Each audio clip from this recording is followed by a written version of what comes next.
A very warm welcome to all you wonderful listeners and speakers at the Universal Mentors Association Talking Education series. This is the sixth consecutive week that we are bringing you these amazing education talks where experts from various parts across the country are talking about some really important topics pertaining to education. Uh, you know, as I say that each Talkit series, each Talkit episode basically brings to you a different topic, a different synergy, a different, perspective on an education topic where we discuss this for an hour and a half, every week. And by doing this, we make sure that the right kind of audience or the right kind of a solution that is pertaining with the education industry is met. So without further ado, let me quickly introduce you to a very important topic that we'll be discussing today, uh, discussing about how skilling plays a key role in the K-12 segment, fostering young leaders. We've all been talking about, skilling, especially in the education sector, whether it is higher education and K-12. It is really important topic to be discussed at a panel of this stature. Uh, to introduce you to the stellar lineup of the speakers that we have today, we have our moderator, Mr. Sudhir Kukreja, who's also the co-founder of Credence International Group of Schools, all the way from Indore. Currently, he's in Indore. Ms. Alka Singh, Principal Bluebells Model School Sector 4, Gurgaon, one of the most prominent schools in Delhi NCR Bluebells Group. Ma'am, welcome. Thank Mr. you, sir. Harbhajan Singh will soon be joining in, who's the principal of Shahid Bhagat Singh Memorial School. Mr. Milind Kaluskar, who's the principal of Delhi World Public School, Morbi. Uh, then we have with us Miss Sri Rekha Prasad, who's the principal of Siddhartha Central School, Pallimon. Mr. Ashish Tiwari, principal, Bridge Kumar Devi, Alcred Public School. And our sponsors, our backers for this amazing session. We have with us Miss Namrata Sinha, who's the senior psychologist and researcher from Brainwonders. Welcome to all you wonderful speakers. And without further a second away, I would let Sudhir sir to take this amazing session away, and I'll be at the back end. And if you need me, you can simply just ask for me. Thank you. Thank you so much, Sandeep. Truly an honor and always a pleasure being a part of the Universal Mental Association's events. I think this is probably third or the fourth event that I'm hosting on behalf of Universal Mentors. Thank you so much for all the panelists for sparing this time. Really, delighted to have you all visionary sitting on this particular screen with us.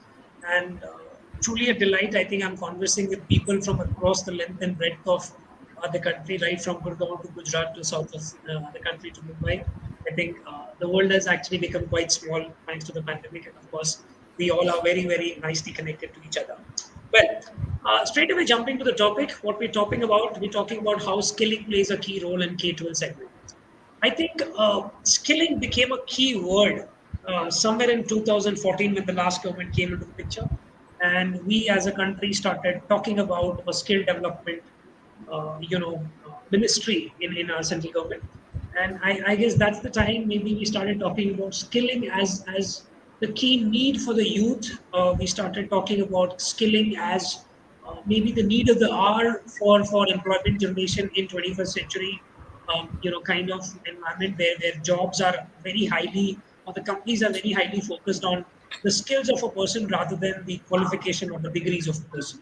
And I'm very glad that maybe after 5 or 7 years on, thanks to the new education policies, skilling has actually made inroads into the schooling system also. While it should have happened long time back, but I'm really glad that now is a time where we've really started talking about the importance of a skill acquisition at a very early age Live. rather than just maybe focusing on certain textbooks or a certain syllabi which is prescribed by any board or a school or textbook. So I'm glad that we're discussing this topic, and I'm really sure that all the August panelist member that we have here would be able to add great value to this particular aspect of the teaching learning process. that we all are maybe the leaders and harbingers of this particular process. I think education system today demands, that we as educators, we as education leaders, start focusing on, generating certain skill set among the kids, because kids in today's times are very different from what they were maybe 2 or 3 decades ago.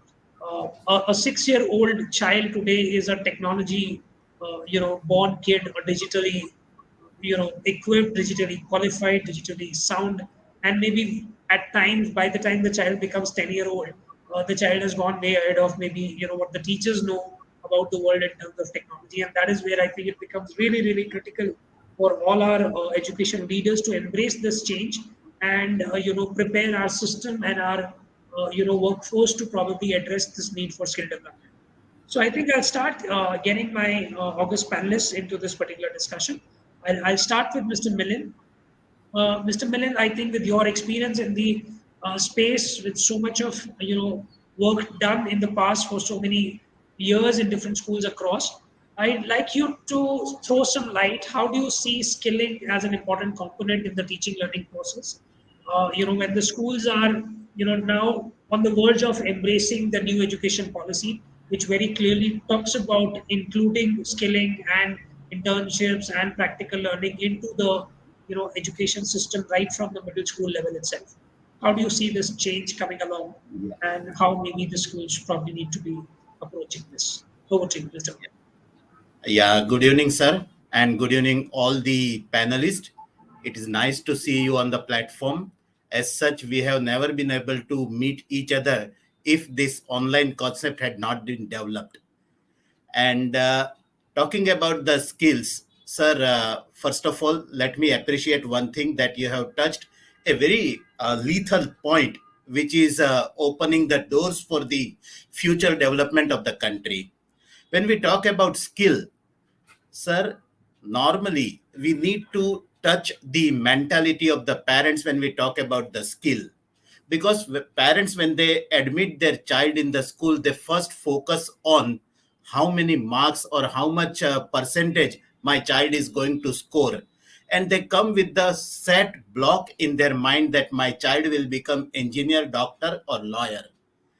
But when we talk about skill or individual, every person is in a possession of different skills which need to be identified at the school level, and he should be made aware of that skill in the future perspective of his career, development of the society, and his own individual development for the economic benefit of the country. So considering this aspect in mind, what I feel that skilling is going to be very much essential in future. The reason being, when we enter into the real life called real school called life, the child is exposed to lot many opportunities which he at the school level may or may not get exposed to. Under such situation, practical learning becomes an essential part for the child. And that starts with the career education program at the school level. So if we introduce this career education exam at the career education program at the school level, he gets exposed to the vast career opportunities that are available, because certain careers are going to be futuristic careers for him which may not be existing at the moment, and certain fields, they are going to be dying field in the future. If a child becomes tries to become a typist today or computer operator, that is a dying field. So if through this career education program we can ask him to develop the skill which is going to be useful for him to encash himself in the future scenario. So this skilling we at school level need to function a lot. And so far as sir, my school is concerned, I have already initiated career education program right from class 7 in collaboration with Daya Career Academy. That's what I have to go to say, sir. That's quite insightful, sir. Of course, whether it comes to the typing part, I think you've touched upon some really relevant and important aspects of it. This is something that I've been discussing with my teachers for the last couple of years now. that in maybe in today's time, computer, typing, graphics, designing, music, editing, videos, I think these things have become far more important than probably, and far more impactful than probably, the relevance of various subjects that we study in different schools. So these are skills which can probably help you shape your career irrespective of which stream you are in, whether you are a math student or you're a commerce student or you are a science student. These skills are relevant in every skill, every field, and therefore, I think at a school level, these things are very, very critical to be integrated. I have a lot more to add on this, but I think before that, I'll go to Ms. Alka Singh here. Ma'am, hear from you if you brought in some changes in your school, your institution, if there are any plans to make about, bring about these new initiatives to bring about all these elements of teaching and learning from a skill development perspective. Anything that you'd like to throw some light on? Thank you so much, sir. I taking on what Milind sir just said, that skill education when we're talking about is basically an education which is going to equip our kids, our students, the learners with a sense of purpose. And that's very critical for us right now. At Bluebell's Model School, we've always been an experiential learning school, progressive. But when we talk about the NEP 2020, which where the transformational reform which has come in the Indian education system, we took it up straight from there. The moment CBSE said that the skill subjects like design thinking, data science, coding, artificial intelligence to be introduced. So we were the first ones to introduce design thinking, data science, coding from grade 6 onwards. And we have clubs where the skill education has always been very, very prominent in our school. And the objectives of these modules, when we're talking about, is to make students understand the world of coding, design thinking. And the moment I talk about design thinking, I would just like to share one thing.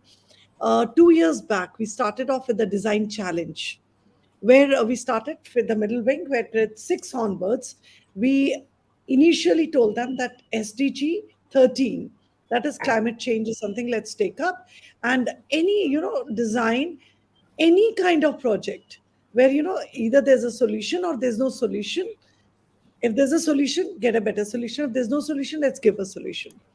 So this design thinking challenge strategy, what we had, actually unlocked the students' capacity to be the change agents and innovators. And we actually saw a change over there.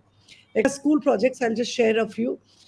One of the project what the student had taken up, that was basically a green furnace. The other one was an ambulance drone, Mr. Handyman, pollution detection detector badge. So green furnace, the project was taken up by grade 9 students. Green furnace was like a medium for a safer, more reliable, efficient, and sustainable combustion for the fuels that evolve in unending influence as the gaseous poisons are there. So it was the complete project was designed by the students. Technically, what sir was saying, today the subjects what they're studying might not be that relevant when they move on to the employment area. So the skills, if enhanced, and for me personally, what I feel is that design thinking, where a child has that kind of innovation, that kind of skill set, that any problem which comes, he's able to resolve it. That's important. Right now, we talk about Industrial Revolution 5.0.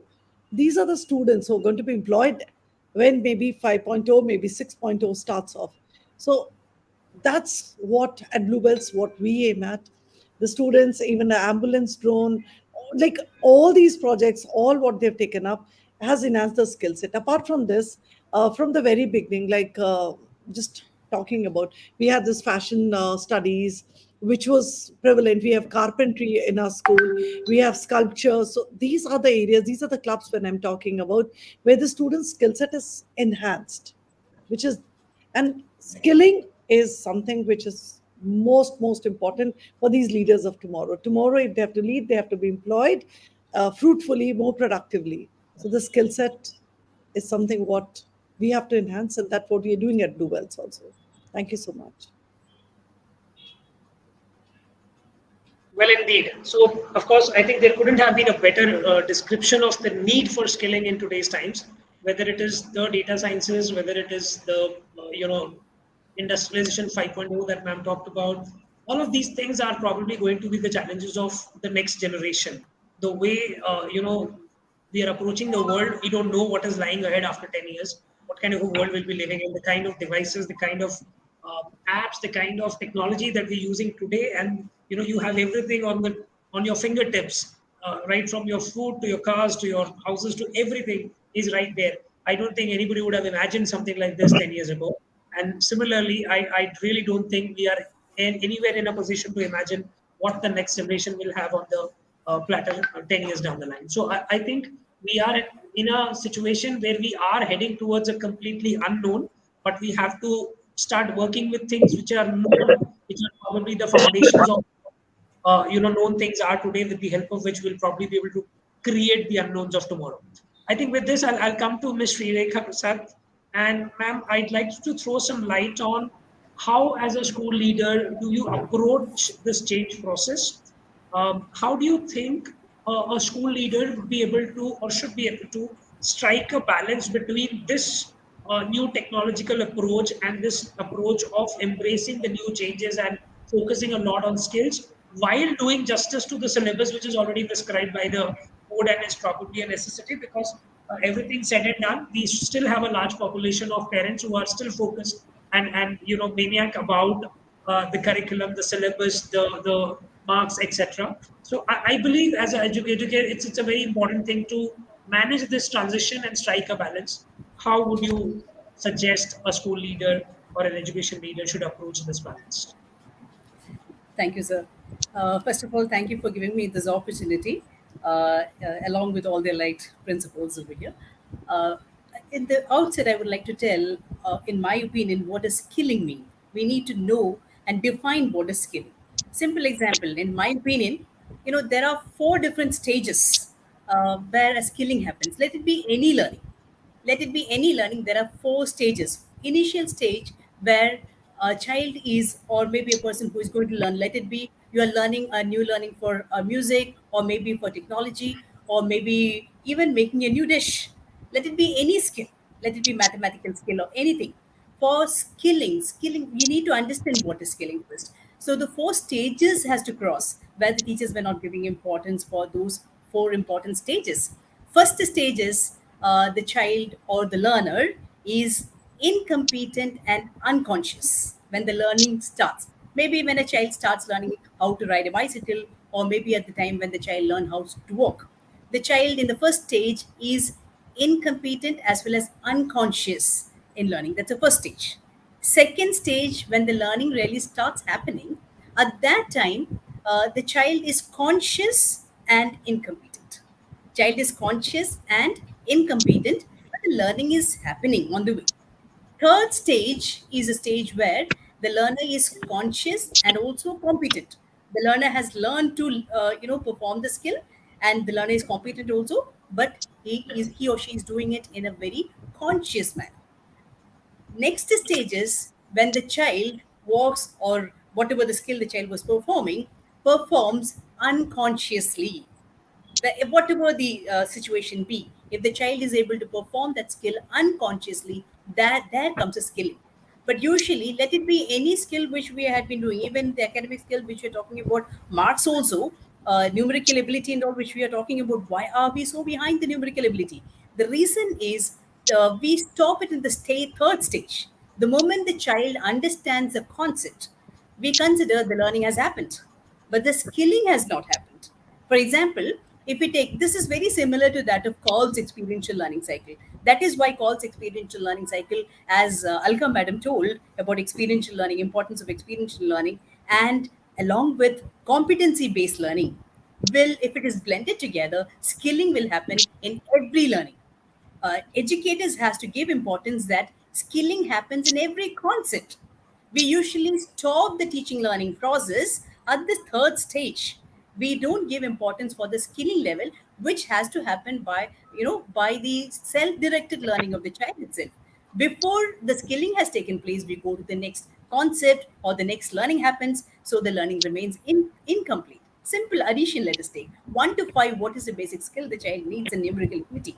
It's just addition, subtraction, multiplication, division. Just if we take addition itself, where do we stop?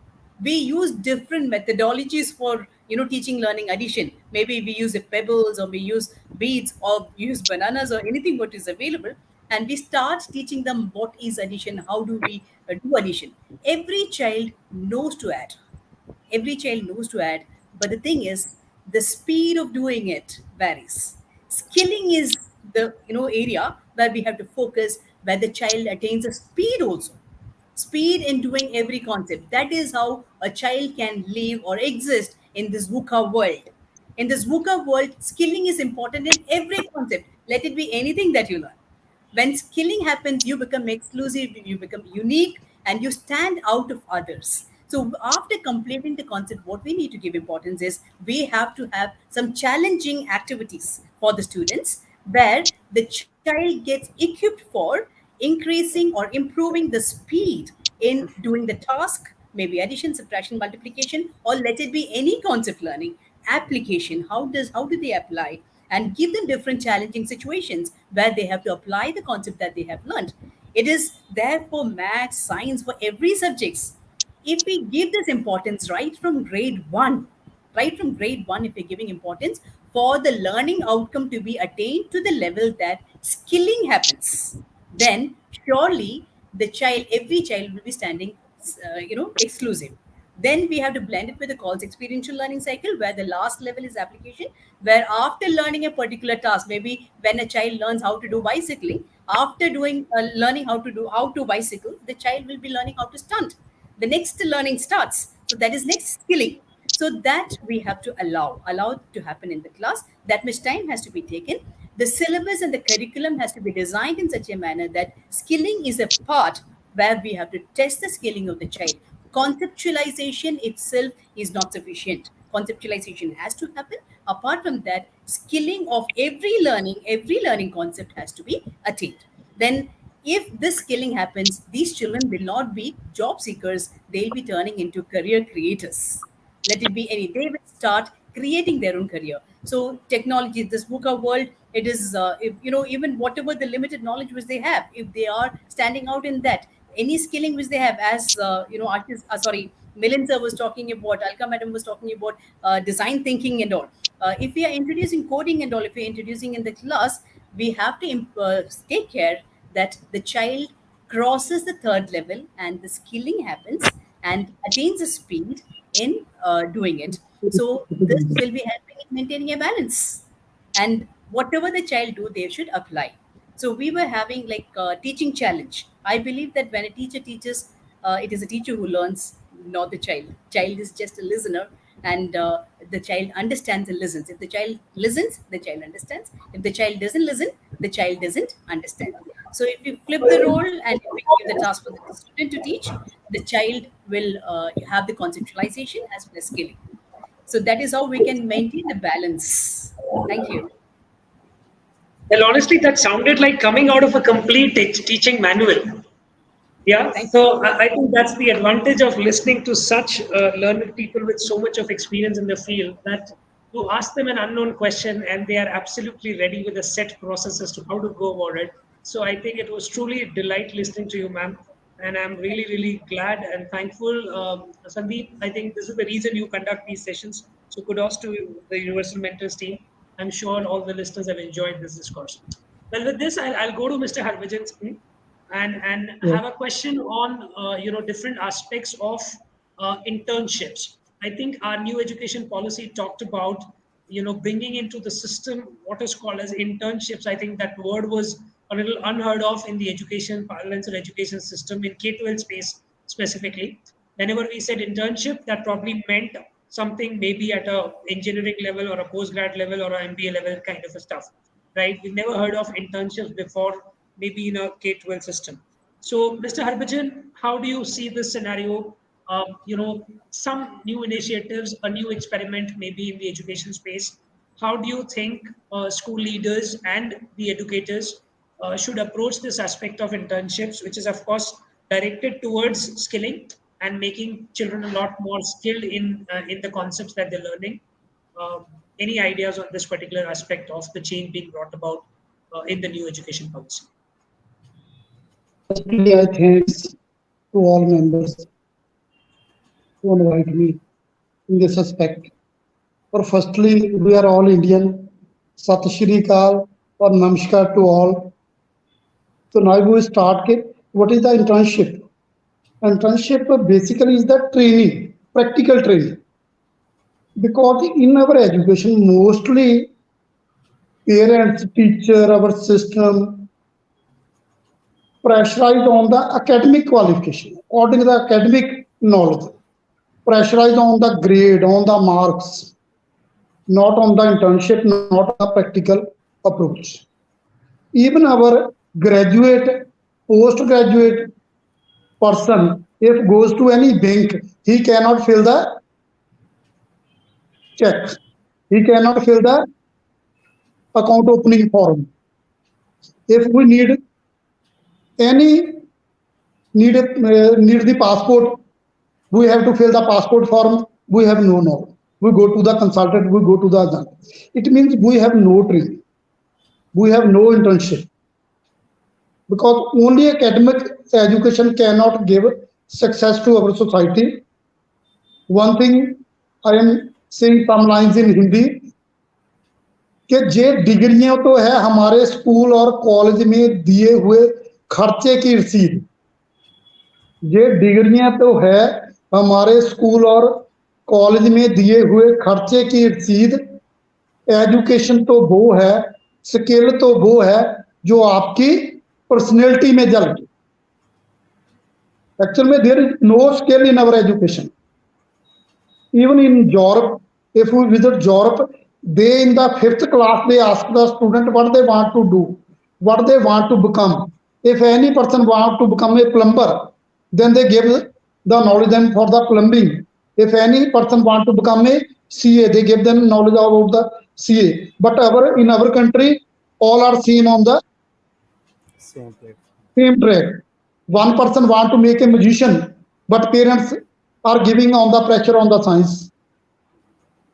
How he will take interest in the bio, how that person will take interest in the chemistry. A person have no interest. He want to become a magician. He want to become a singer. But in our sense, in our India, only we think that skill is better only if children become doctor, engineer, IIT, take admission, then you are the skilled person. If you have the other skill, then there is the no value of that skill. But while we know that all skills, all internship, even we have no knowledge up to 12th level about the finance. After 12th class, after the schooling, if we left the study, we start any work, we don't know what is the finance, how we can handle the finance, what is the credit, what is the debit, what is the simple interest, what is the cumulative interest. Even we have no internship up to 12th. We have only academic education, only having the theory, no practical. After 12th, if we face any problem, we have no solution. Because we have no practical, we have no training. So in my sense, if internship, we use the word of internship because word are, in my sense, that word is a training. Okay, we should have the practical training for our children, for our students. So if in the modern era, we want to survive, then there is a great need of internship in every field. Even we don't know, even don't mind, our children does not know how to handle the guest. If they get the chance to become the host and hostess, they did not know how to handle that person. If someone comes to their home, if they go to someone home, how they should behave, how they should attach to that family. So in my sense, if we are the all principal and all are hearing, firstly, we should start from the internship, even from the UKG class, not from the, even from the nursery, we should have the practical. If we use apple, we should know okay, what is the apple, what are the benefit of the apple. What if we take apple daily, then what is the benefit? If we not take, then what are the losses? But from the nursery, I think there should be the, because the education start from the mother womb and in the tomb. Education is not limited only in the walls of school and colleges. All world is a big school. Or we learn from the world, not from the school. When from the school or college, we only get the degree, only we get the piece of paper. Even we all are the principal. Or I am thinking all we have done the B.Ed. Or all we read the philosophy, psychology, methodology of teaching. Can we use that method in our classes? Even we all know 90% we did not use that. We even read in the theory we did not use in our classrooms. In classroom there is a practical is total different from the classes. If we do the law, then there is no practice of the law. When you go to the court, then there is the other problem. If you do the engineering, if we have no practical, no internship, then you do nothing. So in my sense, internship is very mandatory in every or each field on every age, not in the school and colleges. Even after that, internship is very mandatory. So maybe my English, maybe the Punjabi touch because we are the Punjabi. So all of you are understand what I want to say. If there will be, or India is going down day by day. That is the main reason we have no practical training. We have only theory, we have only grade. We have the marks out of 199, but we have no practical, no internship, no training. When we go to the field, there our certificate does not speak. We speak, our work speak, our practical speak, our internship will speak. So they did not speak the piece of paper. They did not speak our marks. They did not speak our grades. So we should not run for the grade and the marks. We should run about the internship, about the training, about the practical approach. Without practical approach, there is nothing possible. So all we are the educated. I salute because we mainly we give pressurize to disapprove the other. While life is not for the disprove the other, it is a chance to prove oneself. Life is not for the complete for the other, it's the complete to oneself. So if we have no practical, life is not for the destruction of others, life is for the destruction of oneself. So if we have the practical approach for the life, for on life, firstly, then our management, then our student, our children, then India will touch that states that was in the at the time of Takshila. When other countries students comes to our universities for the study. Now even from the especially from the Punjab, there is a great brain drain. Mostly after 12th, students go into the abroad. Here they need practical. There they learn the practical. There they learn the internship. So firstly, if we arrange this type of webinar, this type of discussion, so we should approach especially even we all know in the physical education, in the practical subject, we give the practical marks without any training, without any practical. Or even in the science subject, in the theory we pressurize, or in the practical we give the marks out of 2019, out of 2018, even 20 to 20. So we all know what is the practical approach in our schools, in our society. So firstly, we should start from the school. We all should approach to the government. There should be the special measure on the internship. Even there should be the 6-month theory classes, 6-month internship after 8th class or after 5th class. So then we will get the practical approach. Then we will complete the work. Thanks for all. Truly, sir. Thank you so much for your words. I think you very, very openly and candidly established the need for the skills, the need for practical learning. And obviously, you've really, kind of shown us a better as to where do we stand in terms of this learning. So I guess with this, I'm going to head to Miss Namrata. Namrata, Brainwonders, of course, has been doing a great amount of work with students across the board, across the country, with a large number of schools, and has been instrumental in identifying the core competencies of a child, right? Which I believe, if directed well, can definitely lead to adding a lot into his own skills, his own identifying his own strengths, and then building on those. Yeah. So, how do you see, as an industry participant, that schools should probably go about arranging these internships? What could be the various methods of practical learning? What are the avenues where these internships can be planned? How can we make them most effective? And something that actually yields the result that Mr. Harbhajan just talked about.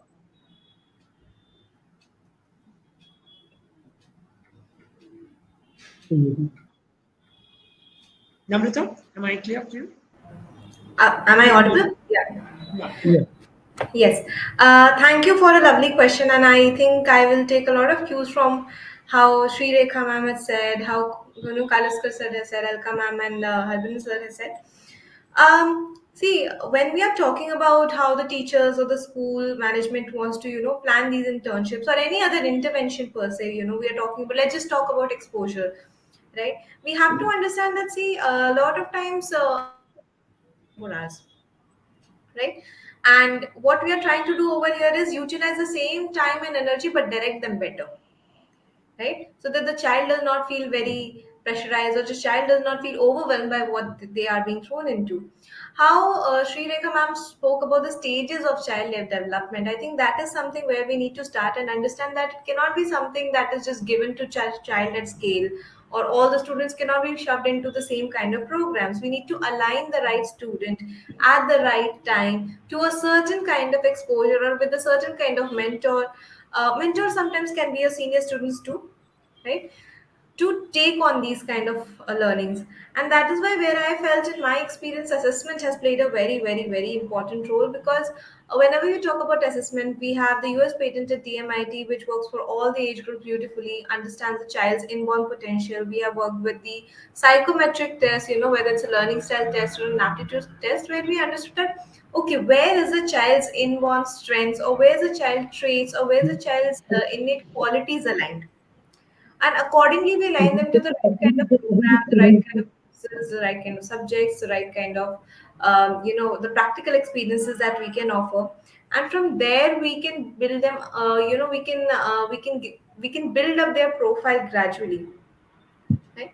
Alka ma'am also spoke about how the students need to be world ready to speak, right? How they need to be world ready, because a lot of things that we need to do today, what we are trying to teach students, we have to understand that what we are trying to teach to a first standard student is something that they will probably implement at least after 15 years, 15 another years of education, right? And the world is a very dynamic one. So we need to understand that how, whenever we are talking about any practical learning courses, we have to align it to the child's learning style. We have to align it to what the world, we have to foresee where is the world heading towards, what are the kind of jobs that will be opening up very soon.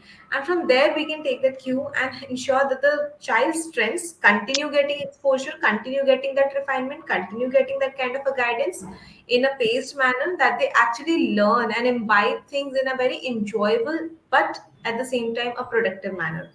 And at the same times where the students may need a little bit, that extra nudge, we already have that kind of understanding also in place when we profile a child, that okay, these are the areas where the child would be, let's say would appreciate a more slower or a more paced kind of a learning, or maybe the kind of interventions that you provide, the kind of let's say internships, or the kind of immersive experiences that we are trying to provide to that child particularly could be a little bit more base level, and then it can be built up gradually rather than directly pushing the child and throwing them into something unforeseen. So the idea here is not to make the environment very comfortable for the child. It still has to have its challenges, because that is how experiential learning works. That is the whole point of when we talk about internships or practical learning. That is what we are trying to give to the child, that bookish knowledge or bookish words are not everything. right? And when we talk about these kind of experiences, one very important factor we have to consider is that we have a free hand, because these things can be more adaptable, these can be more upgraded constantly rather than in revising an entire syllabus. This is where we as teachers or we as educators can know that, okay, for this particular student of my institution, I can provide this kind of an experience. So, assessments and providing that kind of intervention, obviously working collaboratively with the parent, is something that I have seen has worked very, very well across a lot of schools that we have worked with. And what is the best part about it is, because these kind of processes are adaptable, you can continuously, guide the student and shape them or mold them and help them explore their options in a way that is actually relevant to, let's say, for now 2022, right? And this thing, what is relevant today, may require further planning, may require further updates tomorrow or the next year, but that is something that we can do, because if we are having this kind of free hand, we are able to mold and adapt things to the way that the child actually explores and benefits things productively, effectively, and of course in an enjoyable way.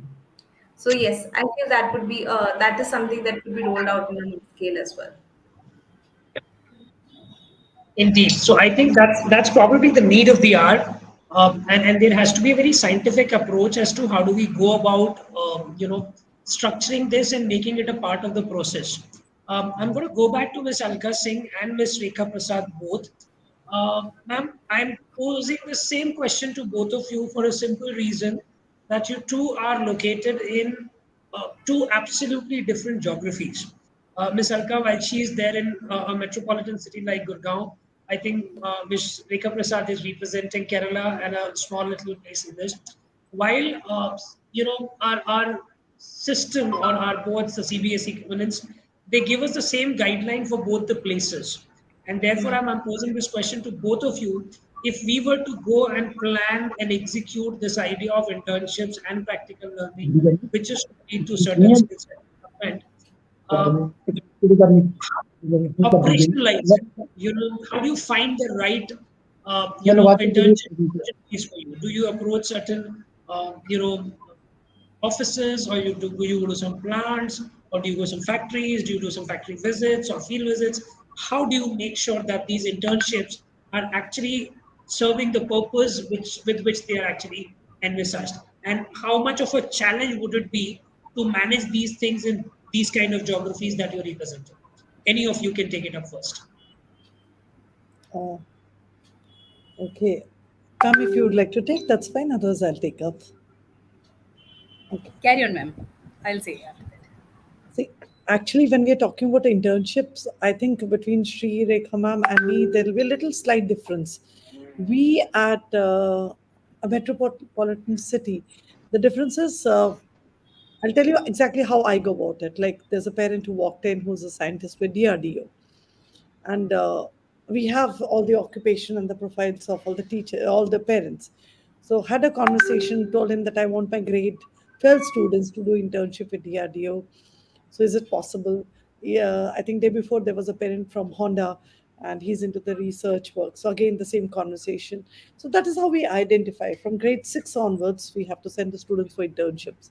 We've been sending students for medical students for internships to hospitals and grade 12 students. We never did, and we have never sent students as young as grade 6, 7, 8 for any internship. So this year, as per NEP, what we are doing is approaching the parents. Apart from just approaching the parents, I keep looking, like keep researching a lot.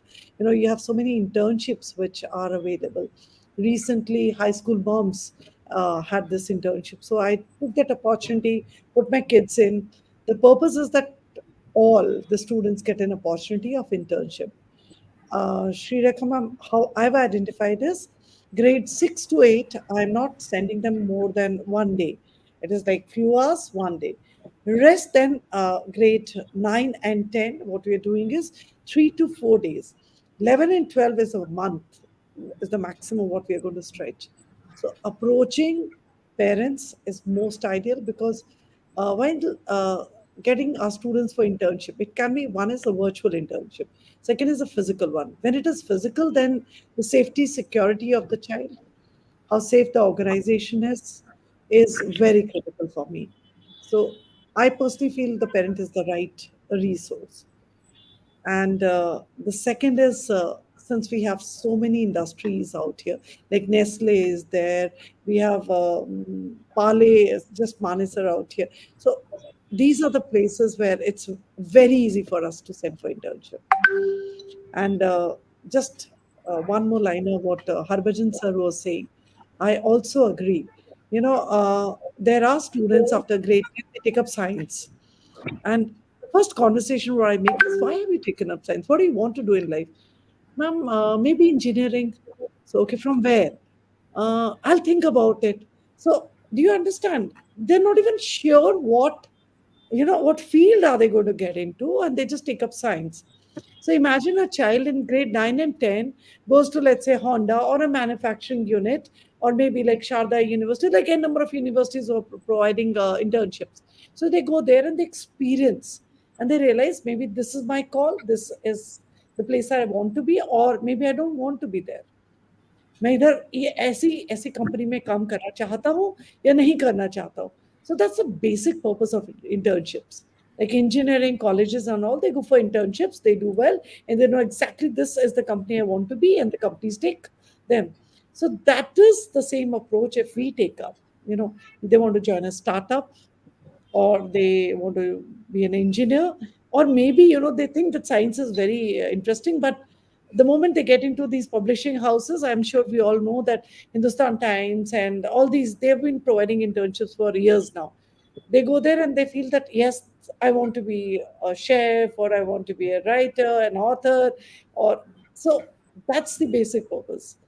And no matter how tough it is for us as educationists, uh, I feel we should provide the students with these opportunities.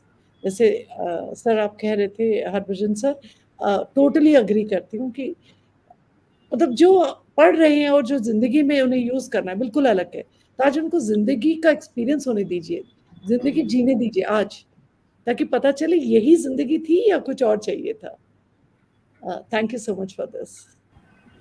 Well said, ma'am. Perfectly. Many of the things which you have said was there. I was about to say too. I totally agree with what you've said. And how we do have in our school is, it's not just limited to 6 and above. We also give this for even KG 1, 2, up to 5. Not by taking them to far any other place. In our school itself, we have created an area called as Kalagramam. One area is there which is called as Kalagramam, where we call the skilled people there. Like for example, artists come there, they stay there, and they perform. They will be making them, in their work masterpiece, they might be doing it, and we allow the students to go watch, work with them, and they learn from them. So they have direct interaction with them regularly. So during the school hours itself, they'll be going and they'll be interacting. And even during the vacation time, it is allowed. Many of the artists who wants, they come and stay over there, and they do their piece of work over there. And when they're doing the piece of work, children go watch them, and they also start doing along with them. Actually, it is not for, as making them as a plumber or anything like that. Even plumbing is a job. Any job has to be dignified. So what we are doing is, we give importance for every job. We tell them, let it be plumbing or let it be even masonry work. How can you scale it up to a white collar? So we have activities where we tell the students to make the blue collar job, the so-called blue collar job, to make it into white collared one by changing the uniform, by changing the name, by changing the attitude, and by changing the workspace. And this can be done by identifying the dominant multiple intelligence of every child. We do have SWOT analysis and Johari window, which has been done, and accordingly we identify the variety of intelligence that the child possesses, and we give them the exposure for all. See, there are cases that we feel that the child doesn't even know that I possess the skill for doing a particular thing, because the child is not even exposed to it. Let the child be exposed to everything. Let the child see everything. So when the child is seeing and trying out everything, whatever is interesting for him, the child will start performing it. So same way, as you said, parent community. In Siddhartha, in real sense, you can find that parents are the real stakeholders who are very much, there's no much broader line between the school authorities as well as the parents. Parents come to the school as if it is as a family member, and if there is any need for any of the skilling for the students, any parent community, they themselves offer. They come forward and they themselves offer, as you were telling, you pool the parents. So like that, we also pool the parents. They themselves come and offer. They provide them. Almost, majority of the times it might be of sometimes very low cost, sometimes even free of cost, because they belong to the parent community. And the service has been so well done that there were cases where our children were able to make robot, where a humanoid robot, which could walk, talk, answer to all the questions. And that was made by the students from 6 to 12. And after making this humanoid robot to be used to be a part of the assembly, everyday assembly. The students can ask any question, this robot will come forward and give the answer to it. Then after making of this robot, we also had about 121 making robot, where students, it was a second standard child who completed making the first robot within 12 minutes. So we can think about competency-based learning has a value over there. So we can allow them to go, any field. We have to give the importance for telling them how can you make a blue-collar job white-collared, that, and how can you increase the earning, and give importance for becoming a career creator, not a job seeker. So if we stress on to this, if we stress on to multiple intelligence, if we stress on to experiential learning, if we stress on to competency-based learning, and if we stress on to giving exposure to everything, children will come up with variety of skills and variety of opportunities. Like as during the COVID, if you lose one job, you will be ready with another one, which you will be the creator for it. So we must be giving exposure to variety of opportunities, variety of skillings, so that they create their own job. Thank you. I enjoyed, conversation with Alka madam, and same way, Namrita madam, what you said was, I was thinking about when you were talking about that, identifying the dominant intelligence. I was thinking is that it really works if we're able to identify the dominant intelligence scientifically, intelligence level scientifically. It will be easy for us to guide the students in the right path. Thank you. Well, I think that's the beauty of this platform. This is something that enables these conversations while we are sitting miles apart. And trust me, both Alka ma'am and Rekha ma'am, your words sounded like music to me. I'm just hoping that I get to visit your school sometime soon and learn it firsthand. This 1 hour of conversation is really not enough for me. I would love to, take this conversation longer. I hope Sandeep can facilitate that for us. Most welcome. But yes, I think I'd like to bring back Mr. Harbhajan Singh into this. Sir, I understand from your language you're somewhere in the northern part of the country and of course dealing with a large group of kids there. How do you see kids in your area embracing this idea of internships? How prepared are we as an institution? Of course, Sri Rekha's ma'am has already highlighted the significant role that the parent fraternity can play in facilitating this. Anything on your part that's done so far on this front? Means a student needs internship to promote their skill if parents cannot assist them in the proper way.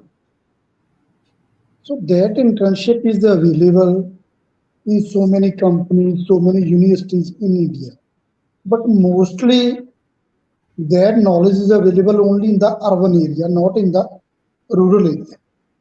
Even there is no platform, common platform in the state or national level, which can provide proper facility of internship to the student. Even there should be the district level, state level camps, state level or national level.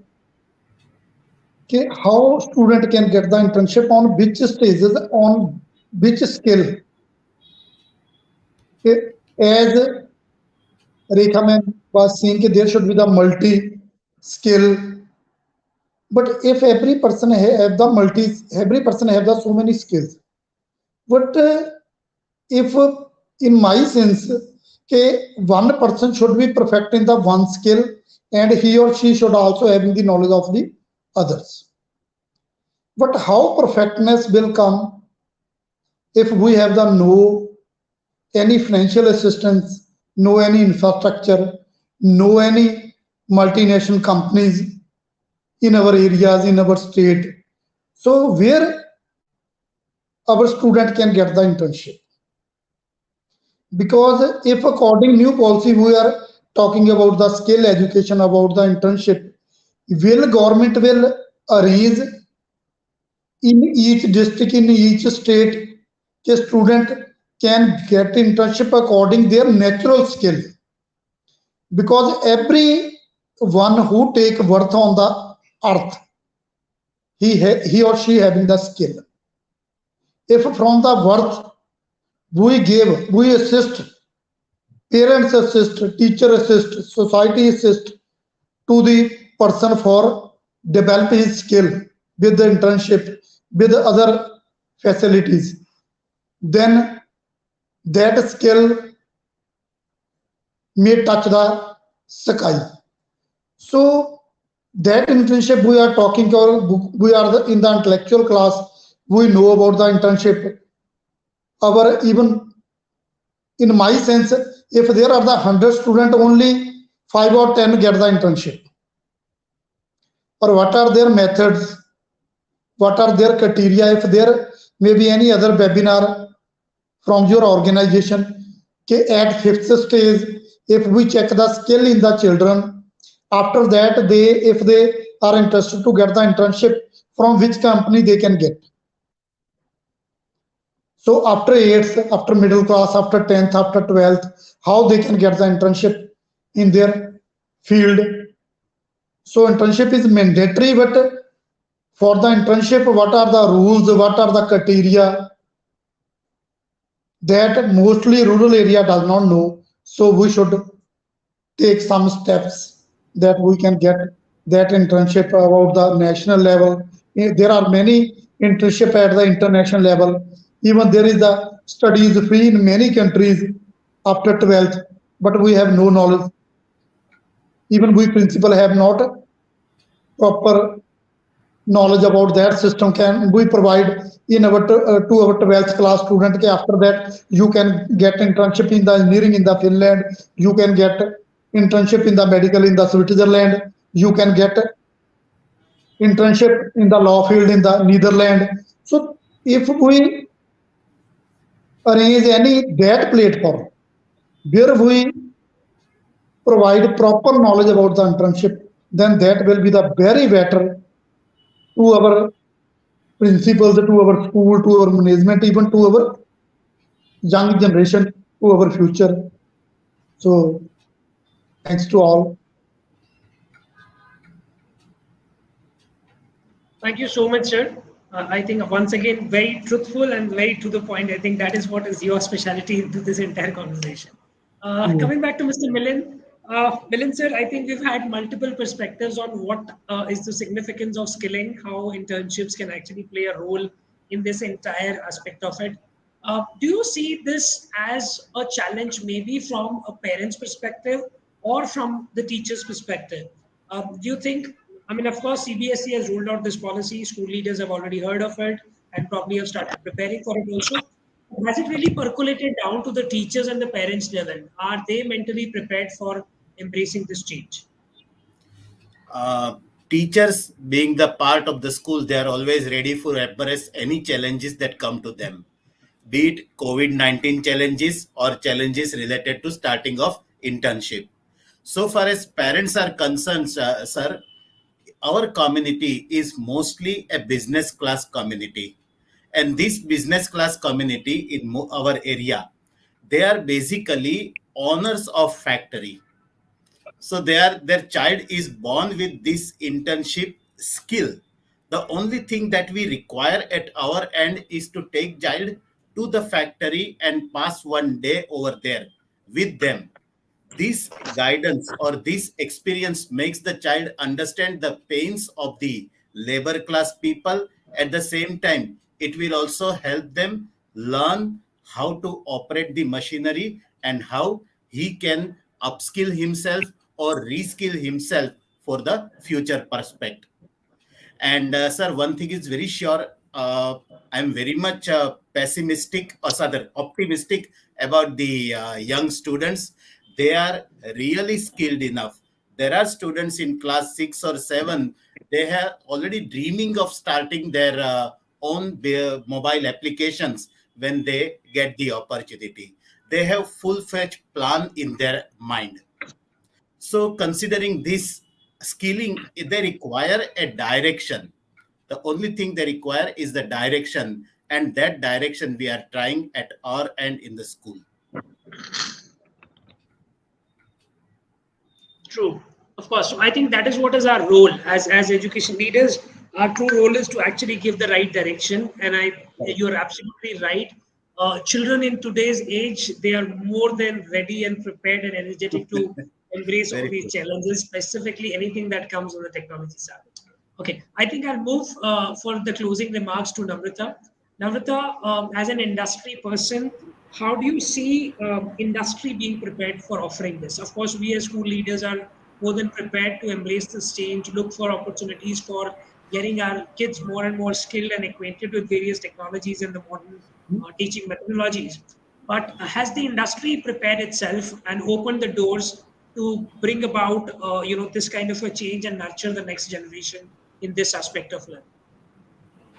Actually, yes, yes. I'm very, very, very happy to say yes. It is. It's not 100% out there yet, but I'm good. I'm glad to see that I have been able I'm to sorry to observe it interrupt and you, able to Rohit. Do see you it. see any challenges in this particular process right now? Um, I think at some point, see, because there's so much of vibrancy and dynamism when we talk about it, we just need to be a little bit more alert and aware of the opportunities that are already there and the opportunities that can be made often.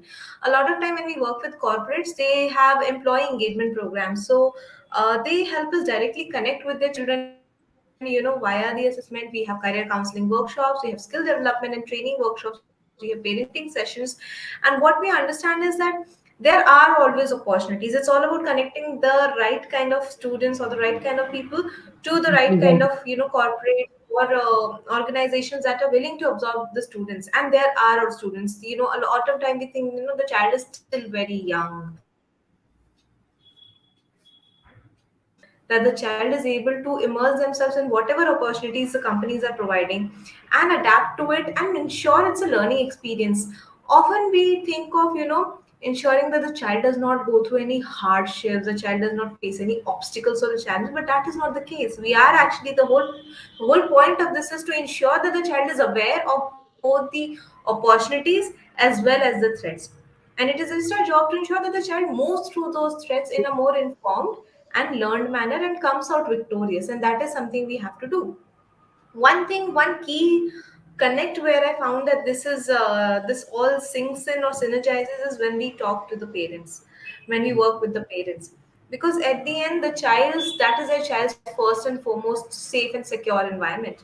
And when the parent is able to understand that, okay, this is the child's let's say thought, the way of thinking or the way of behavior, or this is exactly what my teacher or the class teacher is trying to tell me about my own child, and this is what the opportunity is available, this is the kind of internship practice is available, this is something where, let's say, even a sixth grader can be absorbed or even a fourth grader can be absorbed.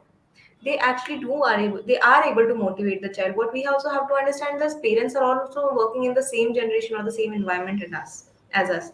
Nobody knows 100% of everything. We just have to ensure that using the right tools, techniques, strategies, our observations and combined experiences and expertise, we are able to make it work for that particular child. And I think that's a good point to start with. If we keep the child in focus, we are at a good position to start with. And keeping that as the axis, keeping the child as an axis, the whole world can revolve around them, because the child is at the end the citizen of the future world, and they are the future. We also have to understand that the same children who we think that, okay, are, they should be future ready, they should be future ready, they are the future. They will be the one who will define what future looks like. So yes, I think, and it's good to see that there are a lot of things already available, but a little bit of alertness, a little bit of open mindedness in our own aspects also, that we as adults need to be today's current, because we have also been groomed, we have also been, comfortable in a certain way. We just have to be open to that adaptation and exploration for the sake of the child and our students. I think we are good to go. True. I think there couldn't have been a better spirit to this. It's about a common goal. I think that we all need to chase. It's something which we all need to navigate through together. It's an opportunity, and at the same time, it's a challenge. And I believe a collective wisdom, a collective effort, a collective consciousness. I think that's what is needed to bring about this change and start making some real practical changes. Thank you so much for all your inputs. Truly enjoyed. I think I'll hand it over back to Sandeep. Anything, Sandeep, you'd like to add to the discussion? Thank you so much for the opportunity. Truly a great learning platform for me.